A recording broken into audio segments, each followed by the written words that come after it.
नमस्कार बच्चों, आपको संस्कृत में टेस्ट के रिवीजन के लिए 3 टॉपिक्स पढ़ने हैं। पहला है अपठित गद्यांश, दूसरा है वर्ण संयोजन, तीसरा है शब्द रूप। बेटा, अपठित गद्यांश को करने के लिए आप सबसे पहले गद्यांश को कम से कम 2 बार पढ़ेंगे, उसके अर्थ को समझकर उसके प्रश्नों को करने का प्रयास करेंगे। ठीक है, आपके पास टेस्ट में हर प्रश्न के 3 उत्तर होंगे। आपको देखना होगा कि आपका सही उत्तर कौन सा है।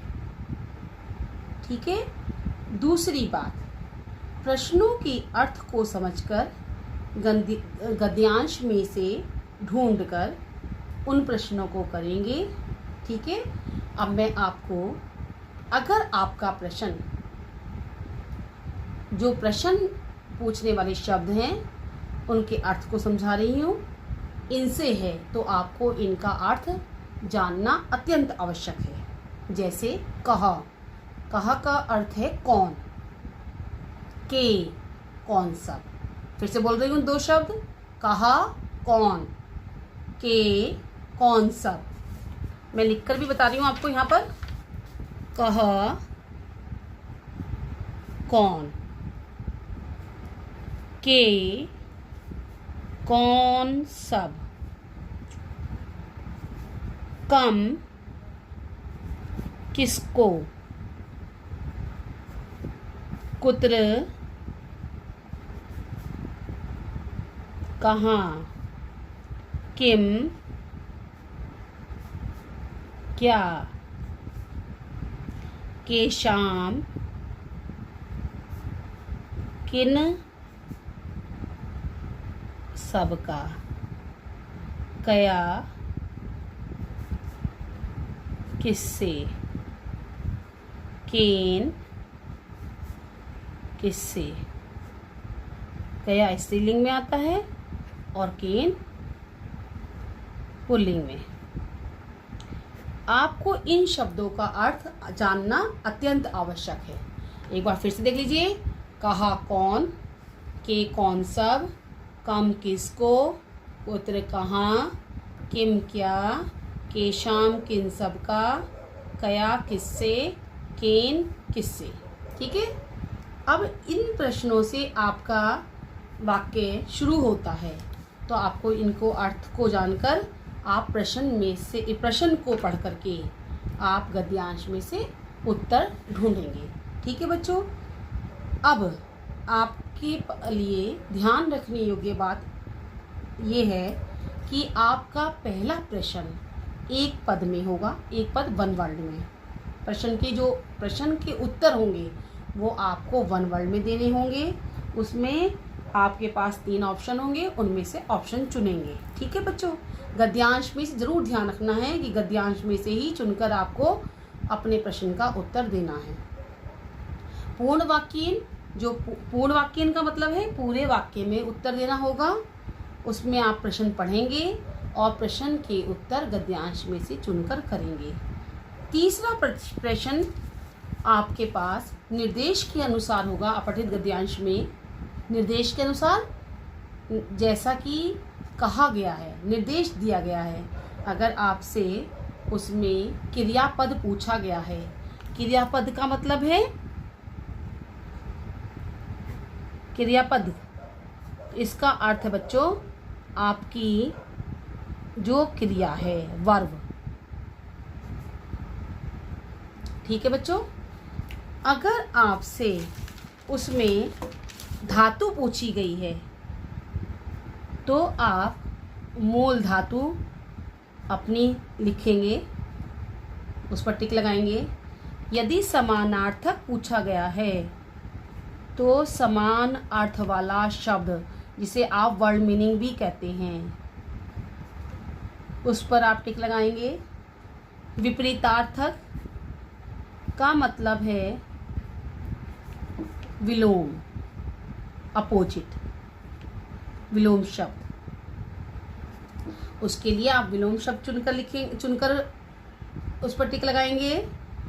ठीक है, अव्यय पद पूछा गया है तो अव्यय पद आप ध्यान में ला करके कि आपका अव्यय पद कौन सा है, उसमें ऑप्शंस जो दिए गए हैं उनमें से अव्यय पद चुनेंगे। जैसे आपके पास अत्र है, तत्र है, या सर्वत्र है, अपि है, एव है, ना है, चा है, इसी तरह से आपके ये अव्यय पद होंगे। ठीक है बच्चों, इसी प्रकार से आप अपने गद्यांश को करेंगे। मैं आपके रिवीजन के लिए आपको गद्यांश दूंगी, आप उसको करने का प्रयास करेंगे। ठीक है, आपका प्रश्न, पहला प्रश्न एक पद का होगा, उसमें आपके 4 प्रश्न होंगे या 3 प्रश्न भी हो सकते हैं। ऐसे मतलब ये आपका जो अपठित गद्यांश है वो 10 नंबर का होगा, उसमें आपके 10 प्रश्न होंगे। ठीक है, आप इनको करेंगे। दूसरा प्रश्न बच्चों आपके पास वर्ण संयोजन का होगा। वर्ण संयोजन करते समय आप ये ध्यान रखेंगे कि स्वर और व्यंजन को आपस में जोड़ेंगे। ठीक है बच्चों, मैंने आपके पास यहाँ पर आपके इस पेपर में 2 प्रश्न लिखे हैं, इसे आप मिलाकर लिखेंगे।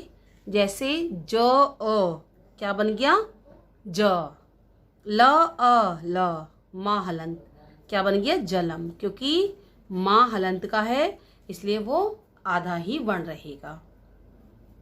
इसके बाद हम दूसरा देखेंगे, उसमें है द अ क्या बन गया, द, र प, ये रा जो है हलंत का है, ये प के ऊपर जाएगा। इसके बाद कोई भी स्वर नहीं है। अह, अब पा में अह जुड़ गया, पहा हो गया, और रा पा के ऊपर चला गया, क्या बन गया, दरपाहा। इसी तरह से आप वर्ण संयोजन के प्रश्नों को करने का प्रयास करेंगे। अब हम संयुक्त व्यंजन सीखेंगे। 2 व्यंजन जोड़कर संयुक्त व्यंजन बनते हैं। श कैसे बनेगा, क और श को मिलकर, त्र, त, र, ज्ञ, ज, ञ, द्व, द, व, ध, द, ध, द्य, द, य, र, प, र, प, श्र, श, र, प्री, प, री। एक बार ध्यान से देख लीजिए। श, क, श, त्र, त, र, ज्ञ, ज, ञ, द्व, द, व, ध, द, ध, द्य, द, य, र, प, श्र, श, र, प्री, प, री। अगर हमने इन्हें याद कर लिया है तो हम वर्ण संयोजन आराम से कर सकते हैं। ठीक है बच्चों, इन्हें हमें ध्यान में रखना होगा और उसी के बाद हम वर्ण संयोजन कर पाएंगे। प्रश्न 3 में बच्चों आपके पास शब्द रूप होंगे। आप अकारांत शब्द रूप याद करेंगे और आकारांत शब्द रूप याद करेंगे। मैंने उसके प्रत्यय बताए थे आपको, आप उसे कैसे याद करेंगे, अहा, औ, आहा, अम, औ, आन, एन, आभ्याम, अहि, आए, आभ्याम, एभ्यः, आत, आभ्याम, एभ्यः। फिर उसके बाद अस्य, अह्यो, आनाम, ए, अह्यो, एषु, हे अ, हे औ, हे आहा। अब इसे शब्द में लगाकर शब्द रूप बना लेंगे। जैसे राम में लगाया, रामः, रामौ, रामः, रामम, रामौ, रामान, रामेण, रामाभ्याम, रामई, रामाय, रामाभ्याम, रामेभ्यः, रामात्, रामाभ्याम, रामेभ्यः, रामस्य, रामयोः, रामाणां, रामे, रामयोः, रामेषु, हे राम, हे रामौ, हे रामः। ठीक है बच्चों, आप ये अकारांत शब्द रूप याद करेंगे, ऐसे ही आकारांत शब्द रूप याद करेंगे। मैं उसके प्रत्यय को धरवा रही हूँ आपको, आप उसे मेरे संग दोहराइए। आ, ए, आहा, आम, ए, आहा, अया आभ्याम आभिः, आयै आभ्याम आभ्यः, आयः आभ्याम आभ्यः, आयः अयो आनाम, आयाम अयो आसु। हे ए हे आहा। अब इसे हम बालिका में लगा लेंगे।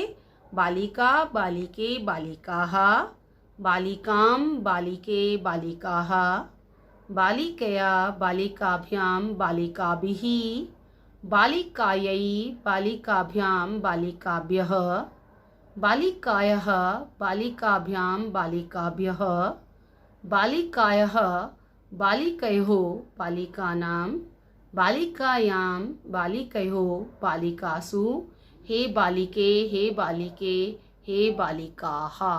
इस तरह से आप शब्द रूप याद करेंगे और जब आपके पास शब्द रूप का प्रश्न आएगा तो उसमें से 3 ऑप्शंस देखकर जो आपको ऑप्शन सही लगेगा वो उस पर आप क्लिक करेंगे। इसी तरह से आप अपने पेपर की तैयारी करेंगे। धन्यवाद बच्चों।